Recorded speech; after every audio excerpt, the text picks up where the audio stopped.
muy grato estar de nuevo con ustedes en Entérate de Caracol Internacional.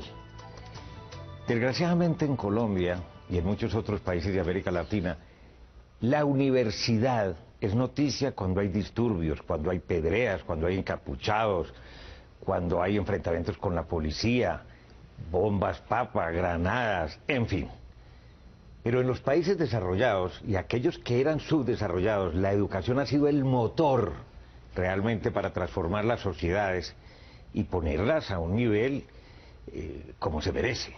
Realmente una sociedad, particularmente eso ha ocurrido con muchas de las universidades y países del Asia que le han prestado la educación desde la primaria, pasando por la secundaria y por la educación superior, pues la atención que se merece. Vamos a hablar de ese tema, la educación. Y hemos invitado al rector de la Universidad Nacional de Colombia, la universidad sin duda más grande, la matriz, el alma mater de las universidades en nuestro país, el doctor Ignacio Mantilla, matemático puro de la propia Universidad Nacional. Tiene un doctorado en matemáticas de la Universidad de Mainz, en Alemania, y un superdoctorado, un postdoctorado, también en la misma universidad. Son unos temas absolutamente complicadísimos. Tiene cara de matemático, además, ¿no? Y de filósofo. Y a la viceministra de Educación, la economista doctora Natalia Ariza. Ha ocupado muchos cargos en la administración pública y fue incluso directora del área de la formación profesional en el SENA con la doctora Gina Parodi. Bienvenido, rector. Gracias por la invitación, Darío. Mucha gente piensa que la educación es un negocio en Colombia. ¿Es un negocio? Yo creo que puede haber esa idea por asuntos que han aparecido recientemente con algunas instituciones que no propiamente han dado muestras de eliminar el lucro en su función. Exactamente, yo le hacía esa pregunta como una introducción para la viceministra, porque recientemente, hace escasas 2 o 3 semanas, pues se ha presentado una intervención, para llamarlo popularmente, hace un par de semanas en la Universidad de San Martín, sede principal Bogotá, que tiene varias seccionales, una universidad con 20.000 estudiantes además, y se ha descubierto una gran cantidad de irregularidades. Y entonces la gente se preguntaba, viceministra, ¿pero por qué el gobierno dejó llegar las cosas a este punto? ¿Por qué no la intervino antes? ¿Es que no tenía facultades legales para hacerlo? Se lo digo porque como se acaba de presentar también un proyecto de ley al Congreso de la República para dotar al Ministerio de Educación de herramientas legales, de instrumentos que permitan incluso destituir a aquellos directivos, miembros de juntas directivas, rectores y demás, que abusan de la plata de los estudiantes, que se ponen salarios altísimos, que desvían los recursos hacia temas y asuntos que no tienen nada que ver con la universidad. ¿Por qué pasó eso? ¿Por qué se llegó hasta ese punto de la Universidad de San Martín? Bueno, Darío, muchas gracias y gracias al rector. Bueno, la educación en Colombia, la educación superior en Colombia no es un negocio, realmente es... Debería ser un servicio público. Está definida como un servicio público, las instituciones que prestan este servicio público tienen que ser todas sin ánimo de lucro. Pero básicamente lo que observamos en este momento es cómo pues, acciones no encaminadas a brindar este servicio exclusivamente nos han llevado al punto en el que hoy nos encontramos. La Institución de Educación Superior San Martín, que es una fundación universitaria, es una institución que lleva fundada más de 35 años y a lo largo de sus 35 años ha recibido llamados de atención del gobierno nacional en varias ocasiones. Incluso antes de la Constitución de 1991, cuando el Ministerio de Educación, en ese momento el ICFES exclusivamente, específicamente tenía una función de tener un poco más de intervención en las instituciones, la institución fue intervenida en 1988, incluso se le puso un proceso de acompañamiento, pero luego de la Constitución 91, de 1991, cuando se establece mucho más a fondo el concepto de la autonomía universitaria, es cuando las funciones de inspección y vigilancia que tiene el presidente de la República y delega en la ministra de Educación, pues se cierra un poco y se espera que esa autonomía universitaria sea acogida por estas instituciones de educación superior de una manera responsable y, como lo dice el rector en algunos de sus, en su Twitter y este tipo de cosas, autonomía universitaria con autocontrol y autorresponsabilidad. O sea que el espíritu de la Constitución es realmente garantizar autonomía en las instituciones para que hagan el 100% de las decisiones las toman autónomamente, pero en estos casos se va un poco más allá y se pierde, digamos, es el momento en el que se pierde esa configuración. Entonces, el Ministerio de Educación, la última actuación que hizo sobre la San Martín reciente, diferente a las que estamos haciendo ahora, fue cancelar el registro calificado. Este es el permiso que da el Ministerio para impartir programas. Eso fue el año pasado, en septiembre del año pasado, y precisamente porque se configuraban toda una serie de actuaciones del plenum de la universidad y de las directivas de la universidad que no estaba acorde con esa definición que tiene la Constitución. Así que en ese momento nos empezamos a dar cuenta que muchas cosas que se pueden llegar a hacer desbordan esas competencias que hoy tiene. Y por eso el proyecto de ley. Y por eso el proyecto de ley. Es decir, hoy nos damos cuenta en Colombia que tenemos tal creatividad que podemos llegar a un punto de crisis muy fuerte y que realmente no estaría bien que no tengamos cubierto, no tengamos unas herramientas para esos puntos de crisis. No necesariamente es para hacer la inspección que hacemos todos los años o que ya tenemos, sino para cubrir esos puntos de crisis y sobre todo garantizar a todos los estudiantes colombianos la continuidad en el servicio público de la educación superior. Hablemos de la calidad de la educación, rector Ignacio Mantilla. ¿Por qué nos va tan mal realmente en las pruebas PISA y además en la excelencia académica? Cuando uno mira la posición de las universidades colombianas, hablo de la educación superior por supuesto, a nivel mundial, pues los Andes está por allá como en el puesto 246 y la Nacional en el 312, y a nivel latinoamericano los Andes está en el 5º lugar y la Nacional en el 12, son las dos mejores universidades ranqueadas. ¿Y por qué hay tanta diferencia en la calidad de la educación en general entre la universidad pública y la universidad privada? Bueno, yo empiezo por hacer una precisión. Hay muchos tipos de rankings y en prácticamente todos la Universidad Nacional figura en primer lugar. Usted menciona justamente uno de los rankings donde sucede lo contrario. Y me quiero referir primero a los rankings. Los rankings son un mecanismo que está moviendo mucho el mercado de la educación superior y que es usado con fines no siempre provechosos. Hay que tener en cuenta que estos rankings en muchos casos fueron elaborados para medir indicadores anglosajones que no son enteramente aplicables a las universidades latinoamericanas. Yo digo que los rankings universitarios son como las fotografías y las radiografías. Una fotografía es para todo el mundo, la radiografía es para el especialista. Y aquí estamos tomando radiografías como si fueran para todo el mundo. Entonces hay que examinarlos con sumo cuidado. En las reuniones que hemos tenido con la UNAM en México, con la Universidad de Chile, con la Universidad de Sao Paulo y con la Universidad de Buenos Aires principalmente, estamos tratando de buscar un mecanismo para que las universidades latinoamericanas puedan tener su propio unos rankings propios, que midan aspectos no solamente como los proponen los rankings europeos. Y con el tema de calidad, pues yo creo que ese es uno de los puntos más importantes de la educación superior.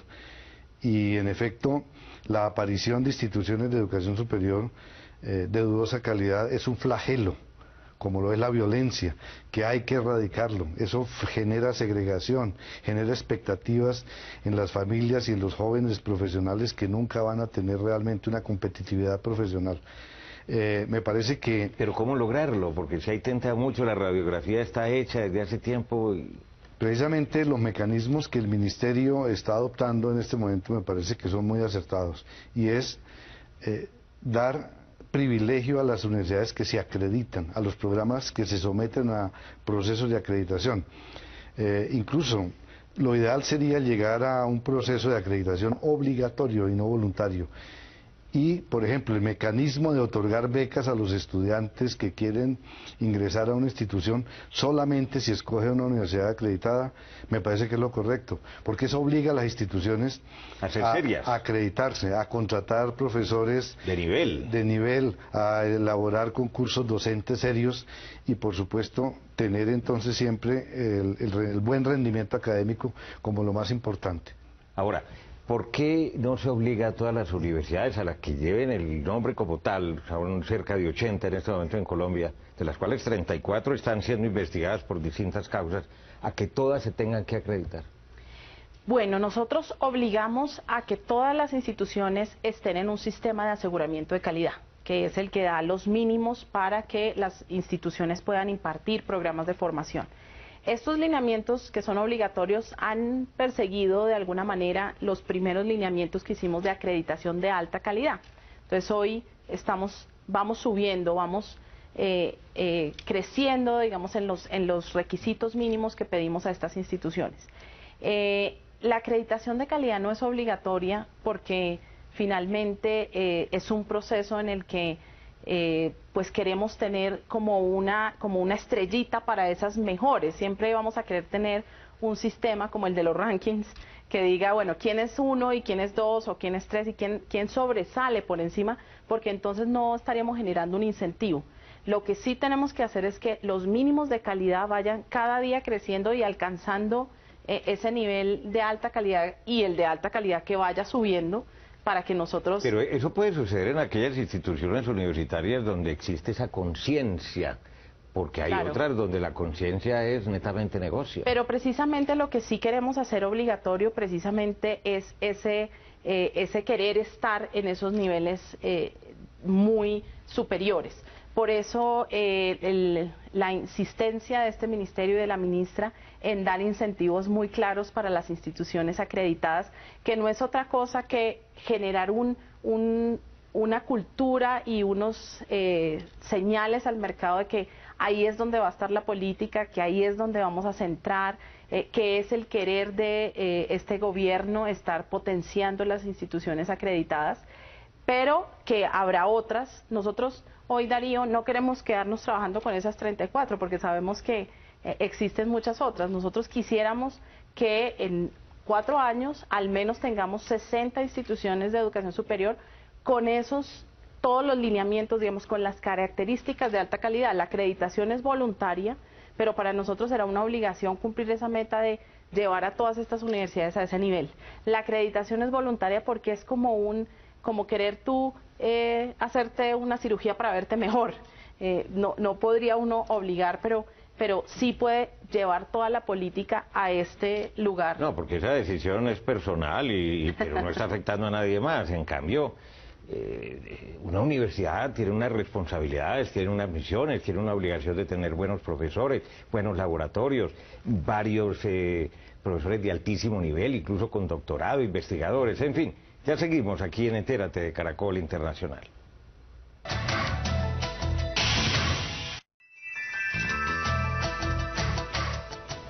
Seguimos aquí en Entérate de Caracol Internacional con un tema que no es muy usual en los medios de comunicación, es el que tiene que ver con la educación, la calidad de la educación, el futuro. Realmente los países dependen de una educación calificada y sobre todo que les sirva a los intereses de cada país. Siempre se ha dicho, rector Ignacio Mantilla, rector de la Universidad Nacional, 50.000 estudiantes, ¿no? Sí, señor. Imagínense ustedes, 50.000 estudiantes, la más grande de Colombia sin duda, que todavía se enseña en muchas partes de una manera muy de memoria, que no se le enseña a pensar a los estudiantes, que muchos planes de estudio, que muchos programas de estudio no están acordes con las necesidades de un país o de una sociedad. ¿Que eso ha evolucionado, ha cambiado realmente? A ver, por supuesto que, bueno, primero celebrar que la educación hoy en día esté en el primer plano de las noticias del país. Me parece que la educación es tan importante que así debería ser continuamente. Segundo, por supuesto que los programas curriculares y las investigaciones deben mantener un equilibrio, Por ejemplo, si las universidades, y en especial las universidades públicas, no financian la investigación básica, pues nadie más lo va a hacer. Un nuevo teorema no tiene ningún impacto social. De tal manera que, y tampoco tiene una aplicación inmediata para una industria, pero hay que hacerlo. Así como tenemos que tener orquestas filarmónicas y no solamente conjuntos vallenatos. Por supuesto, unos llenan plazas y los otros posiblemente no lo hagan. La investigación que realizamos nosotros viene por dos caminos. Una investigación que es contratada o que es aplicada a las necesidades, y otra que surge de los mismos grupos de investigación, de ideas que tienen los estudiantes, los profesores, los investigadores. Naturalmente, si nosotros no realizamos la investigación que necesitamos para que el país pueda generar nuevo conocimiento, innovación, pues nadie lo va a hacer por nosotros. Hay temas donde solamente al país le interesa y no tenemos los recursos para contratarla afuera, y por lo tanto tenemos que patrocinarla nosotros. Nosotros en la Universidad Nacional hemos tenido una reforma académica sumamente audaz, Darío. Es un referente internacional, y desde el año 2009 cambiamos estatutos que llevaban más de 30 años vigentes, que permitían a esos estudiantes que llamábamos dinosaurios quedarse durante 15, 16, 20 años sin graduarse, haciendo más bien otro tipo de actividades, ¿no? Y también los planes de estudio. Los planes de estudio hoy en día ofrecen una flexibilidad que está centrada en la autonomía del estudiante, que le permite al estudiante elegir una ruta de formación de acuerdo con sus intereses, sus capacidades y también sus condiciones sociales. Eso lleva a que estudiantes que ingresan al mismo tiempo a la universidad puedan tener tiempos diferentes para graduarse y ser en ambos casos excelentes estudiantes. Y por otra parte, también poder atender eso que usted menciona, nuevos programas que son pertinentes. Siempre tenemos una oferta muy amplia de nuevas asignaturas cada semestre, que profesores ofrecen de acuerdo con los temas que van surgiendo en el país de gran actualidad. Tenemos, por ejemplo, creamos el Centro de Pensamiento y Seguimiento del Proceso de Paz, y ahí tenemos 25 profesores trabajando, reflexionando, interactuando con investigadores. Sacan documentos, investigaciones, conclusiones, análisis. Y coordinando incluso los foros que recogen los documentos que se envían a La Habana para que sean estudiados. Claro, es una filosofía de que la universidad y sociedad estén estrechamente ligados. De acuerdo, yo creo que tenemos la gran virtud de tener la confianza de las dos partes y de la sociedad colombiana, y además la responsabilidad de, con la calidad y la seriedad que nos caracteriza, responder a esa confianza. Eso en cuanto a la educación superior, pero en cuanto a la educación primaria y secundaria, viceministra Natalia, la gente se queja mucho de la calidad también, de la calidad de los profesores. Hay dos estatutos, uno por ahí viejísimo y otro después del año 2001, entonces se le llama el estatuto antiguo, el estatuto nuevo. A los profesores que están vinculados antes del 2001 no se les puede evaluar, a los posteriores al 2001 sí se les debe evaluar. ¿Qué hacer para que haya un salto, pero realmente gigantesco, en la calidad de la educación primaria y secundaria en Colombia? Bueno, estructuralmente el Ministerio se ha propuesto cubrir un área que es muy importante en la calidad, y es la formación de nuestros docentes. Porque hoy el problema hay que dividirlo en varias fases, porque inicialmente hoy tenemos un problema, entonces tenemos que ver qué hacemos con los niños que están hoy, que ya están en el bachillerato. Ahí viene toda nuestra propuesta de hacer jornada única, es decir, que aumenten las horas en las que los chicos se están formando, pero eso no pudiera aportar mucho si nosotros no cuidamos muy bien qué está pasando con la formación de nuestros docentes, e incluso con las capacidades que tienen nuestros docentes que ya están vinculados a la educación. Entonces ahí tenemos una tarea muy grande con todas las facultades y de licenciaturas. Esperamos que en el próximo año cambiemos sustancialmente. ¿Todavía tienen mucha demanda? ¿Hay mucha gente que quiere realmente ejercer la docencia? Pues realmente lo que está pasando es que aquí la educación de licenciaturas es como una educación rezagada. Por decir no más, no mucha gente elige eso como su primera opción, sino que la elige como una de las opciones que le quedó para entrar en la educación superior. Claro. Y eso tenemos que transformarlo totalmente, entre otras queremos transformarlo desde la base, cambiando las licenciaturas, siendo casi, diría yo, que más exigentes que con cualquier otra área, ser muy exigentes con la calidad de la formación. Pero con los salarios que después van a ganar tampoco es muy atractivo, ¿no? Esa es otra de los trabajos que se tiene que hacer, digamos, establecer esos estatutos, cómo van a ir creciendo a medida que vayamos viendo que la calidad de esos profesionales aumenta y que ellos mismos tuvieron que poner mucho de sí mismos para lograr aumentar esa calidad, así mismo iremos aumentando. Hoy, Darío, desafortunadamente, por ejemplo, las pruebas Saber Pro, que son las pruebas que se hacen a los profesionales, los egresados de las licenciaturas, casi en todas las competencias como razonamiento cuantitativo, lectura crítica, inglés, casi todos quedan en el último lugar de los profesionales. Los primeros profesionales son los que estudian medicina, los economistas, y pues si un país realmente quiere que su educación sea el primer renglón de su agenda, tiene que empezar por ahí. Entonces ahí estamos trabajando con universidades como la Nacional, precisamente vamos a abrir un programa que muy pronto se anunciará en los medios, de cómo las universidades nos van a ayudar en todo este proceso de formar muy bien a los docentes que ya tenemos allí para perfilarlos y a los nuevos docentes que van en los próximos años a hacer el recambio generacional. La educación es noticia en Entérate de Caracol Internacional. Ya regresamos al último segmento.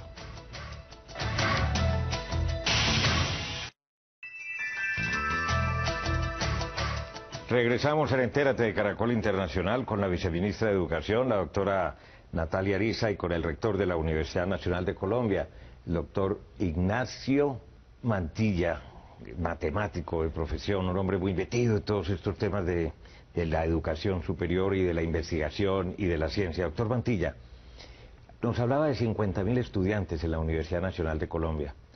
¿Cuántos profesores de tiempo completo, cuántos profesores de tiempo parcial, cuántos doctorados y cuántos posgrados está ofreciendo la universidad? Bueno, la Universidad Nacional tiene en este momento un poquito más de 51.000 estudiantes, de los cuales casi 9.000 son estudiantes de posgrado. Estamos superando ya los 1.000 estudiantes de doctorado. O sea, en posgrado entendemos especialización, maestría y doctorado. El 40% de los doctores que se forman en Colombia son egresados de la Universidad Nacional. Tenemos 94 programas de pregrado y tenemos más de 300 programas de posgrado. De doctorado ya tenemos 56 programas. 150 programas de especialización y los demás son programas de maestría. En maestrías tenemos unas maestrías de profundización y otras de investigación. La Universidad Nacional cuenta con, en números redondos, cerca de 3.000 profesores de planta. Es la universidad que tiene el mayor número de, porcentualmente, de profesores con título de doctorado. Y, por supuesto, la Universidad Nacional le ha apuntado a los dos frentes, tanto a la educación de pregrado como a la formación de posgrado. Y creo que estamos cumpliendo esa labor de manera excepcional. Justamente el día lunes y martes estuvimos en Tumaco inaugurando el nuevo campus en Tumaco. Es una nueva... Hay muchos seccionales en Medellín, en Manizales. Tenemos ocho sedes. Pero lo de Tumaco, por ejemplo, es una noticia muy importante para el Pacífico colombiano, que es de las zonas donde los indicadores de los que hablaba la viceministra son muy bajos.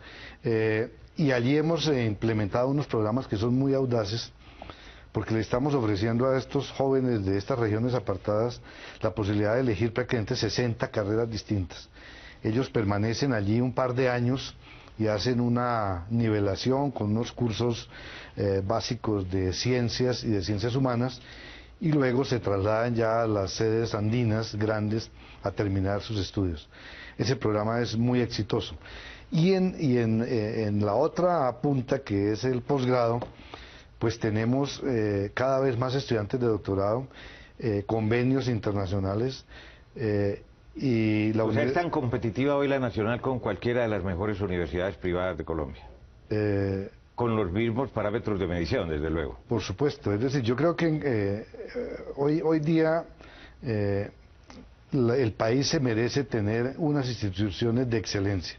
Y yo creo que no todas las instituciones deben tener la misma vocación. Lo importante es que todas lo que hagan, lo hagan bien. Claro. Y la Universidad Nacional debe caracterizarse por la calidad y por la excelencia de su investigación y por lo tanto debe... Y hay mercado cuando alguien dice, ¿usted de dónde viene? O presenta una hoja de vida de la Nacional. ¿Y usted de dónde viene? De tal universidad privada. ¿Prefieren al de la Nacional o al de la universidad privada? Depende para qué. Claro, depende de la especialización. Sí, sí, de acuerdo. Y de acuerdo con el área. Y eso, por supuesto, que es muy difícil de ponderar. De generalizar también. Pero lo que sí le puedo garantizar, Darío, es que nuestros estudiantes egresados de los programas de pregrado son muy apetecidos en el exterior como estudiantes de posgrado y son exitosísimos. Qué bueno. Y cada vez tenemos más movilidad con convenios internacionales. Nosotros realmente hoy en día no competimos, sino cooperamos. Universidades como Los Andes, Javeriana, Rosario, tenemos alianzas estratégicas que nos permiten que todos podamos crecer. Qué bueno. Esa es una aproximación apenas a una radiografía que se pudiera hacer, pero el tema es vasto, el tema es muy complejo, tiene muchas aristas, tiene que ver con la estructura del propio Ministerio de Educación, con la legislación vigente, con el tema presupuestal, con la calidad de la enseñanza, pero la intención nuestra era realmente empezar a aproximarnos al tema de la educación, porque hay un ministerio con la doctora Gina Parodi, con la viceministra Natalia, que están haciendo un esfuerzo, que tienen un norte claro de qué es lo que hay que hacer, y muy rápidamente, no al paso que a veces se hacen las cosas en Colombia, que es paso de tortuga, y también mostrar las caras positivas de nuestro primer centro de educación superior en Colombia, que sin duda es la Universidad Nacional, una universidad pública, además absolutamente democrática y pluralista, y donde estudian personas de todas las clases sociales. Muchas gracias. Gracias, Darío. Gracias, viceministra. Darío. Recuerden que ustedes pueden seguirnos a través de nuestra cuenta @entérate Caracol, también puede escribirnos a través del correo electrónico entérate@caracoltv.com.co y visite nuestra página web www.noticiascaracol.com/entérate. Allí podrá acceder a todos nuestros capítulos completos. Los espero como siempre la próxima semana.